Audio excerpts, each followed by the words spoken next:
I've been working on this for a while. You know, we talk about supply and we talk about demand in the housing market. And a while back, there was this debate about shadow inventory, and one of the better economists in housing was certain that there was no such thing as this shadow inventory, and it kind of devolved into finding out about the data of what that would be. And I wanted to go over it with you. My belief is that building more houses right now, or bringing on more supply of single family homes, is dicey. And I just wanted to go over the reasons, and just follow along with me. And if you think differently, put it down in the comment section, and maybe you'll convert me.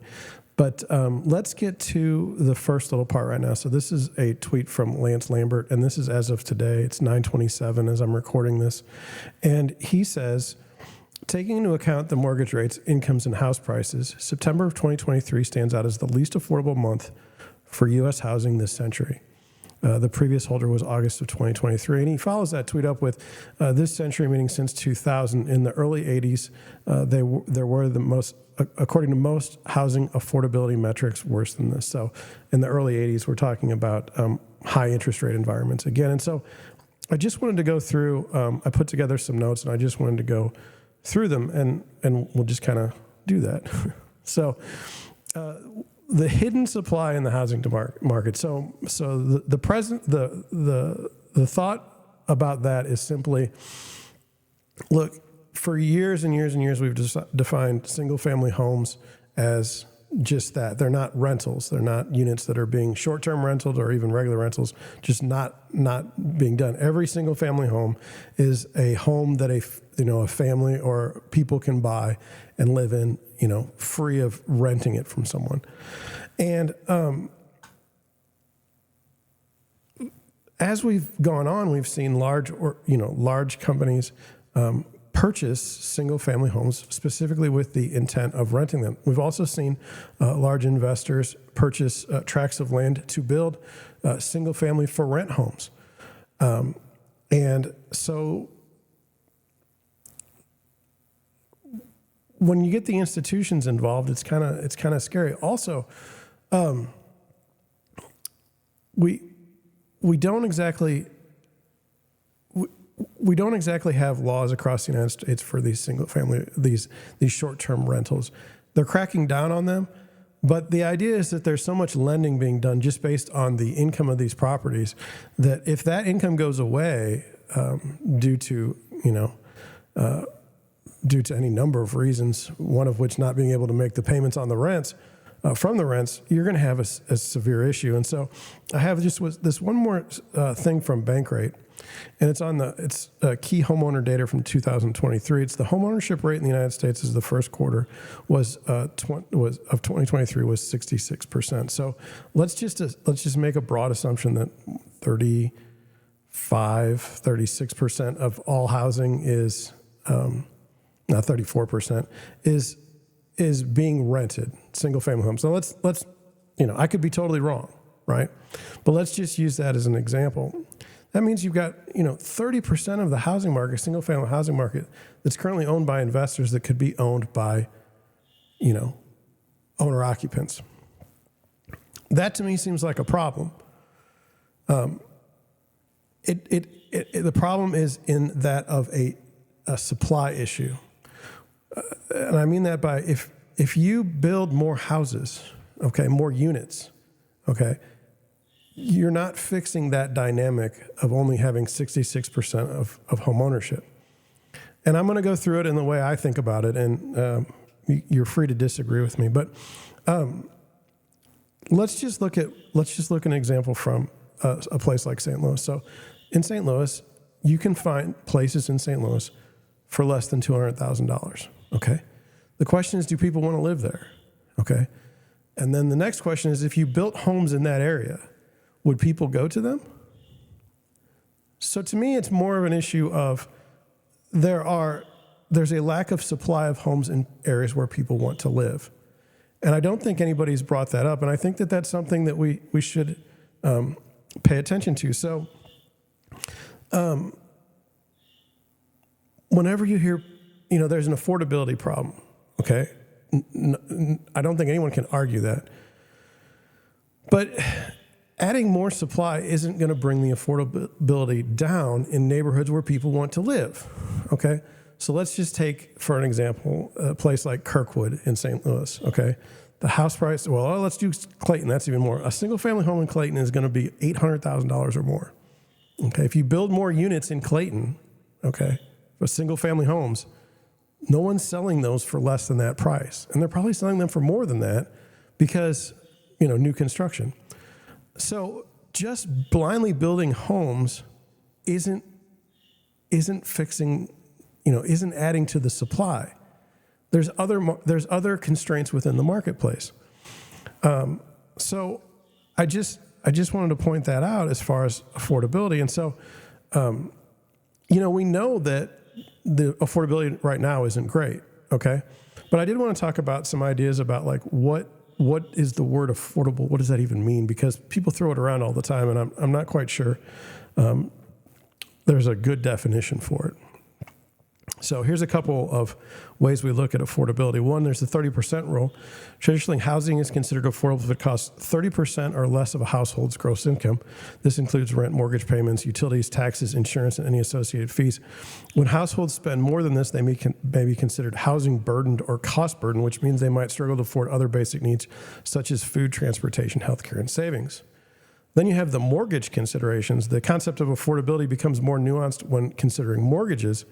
While taking a mortgage is common and often necessary for the majority of Americans, the terms of the mortgage can influence affordability. For instance, a home with a lower price tag may not be affordable if the only mortgage terms come with a high interest rate, while a more expensive home might be affordable with favorable mortgage terms. Now, this is kind of dicey, but did you know that there's like different mortgage packages for different people? Yeah, it's odd. Like, so doctors can usually get different mortgage packages than the rest of us. Also, engineers, professional degrees, they call it. They can often get terms that are better than others. Now, I'm not interested in the fight between whether that's fair or not. It doesn't really matter. The point is that with those special considerations, their level of affordability is different than others. They do talk about affordability in different indices. I've never really trusted those, so I don't look at it that way. And then there is this issue of location. So something is affordable in one place, like for instance in California. I suspect people out there are probably gotta be at like $700,000 or $800,000 for like a shack. I'm guessing. Now I've never been even out to California, but I mean that's the situation there. So here in the United States, here in Missouri, I mean, $700,000, $800,000 buys you a pretty nice home still in certain parts of St. Louis. So that's something to look at regionally. And then, I mean, as conservative as I am in finance, it's like, look, how is something even affordable if you have to use a mortgage for it anyway? I mean, why do we need to finance everything with debt? That just doesn't, to me, that doesn't make something affordable. I mean, my picture of an affordable home is actually one that somebody could save up and actually buy outright and not have to make payments. And this is like heresy as a real estate agent. And I apologize, but that's just the way I look at it. So what's going on with this supply issue as far as, like, we've talked about how the housing market might be broken in previous episodes. People say, well, we can create affordability a different way. We can lower interest rates. Well, if that's the case, what happened in the last 2 years? We had historically low interest rates and housing prices exploded. And that was due to demand. People say that was due to demand. It was definitely demand for low interest money, free money, quote unquote. But as I was sitting in that market, okay, the $300,000 house all of a sudden became a $450,000 house. That isn't exactly affordable at $450,000. it's really caused an issue where people have basically the rate lock-in. So I did want to point that out. I did also want to mention that I'm not anti-investor. I don't think there's anything wrong. I mean, people that flip houses, I mean, some of them are terrible people, but others actually do a service to the community. They fix something that somebody else wouldn't. And you know, part of me wonders, in some parts of town, if you didn't have investors, would you have anything there at all?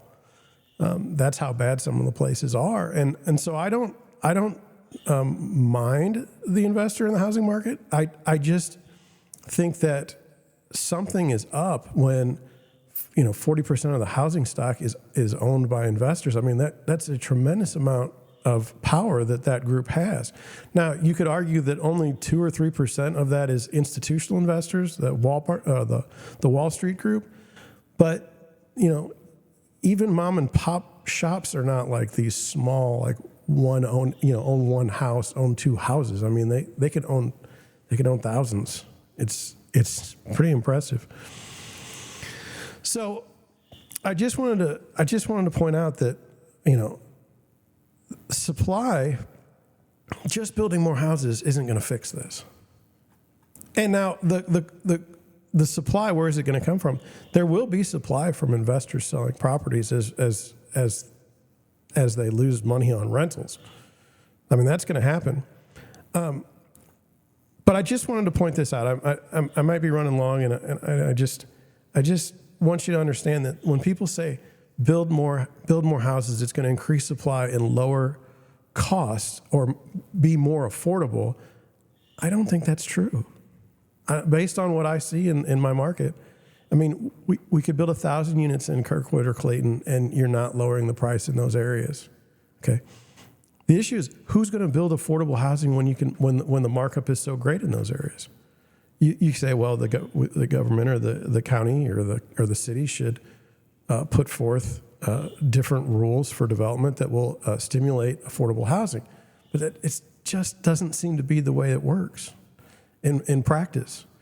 If you build a nice small single family home in Clayton it's not going to be affordable.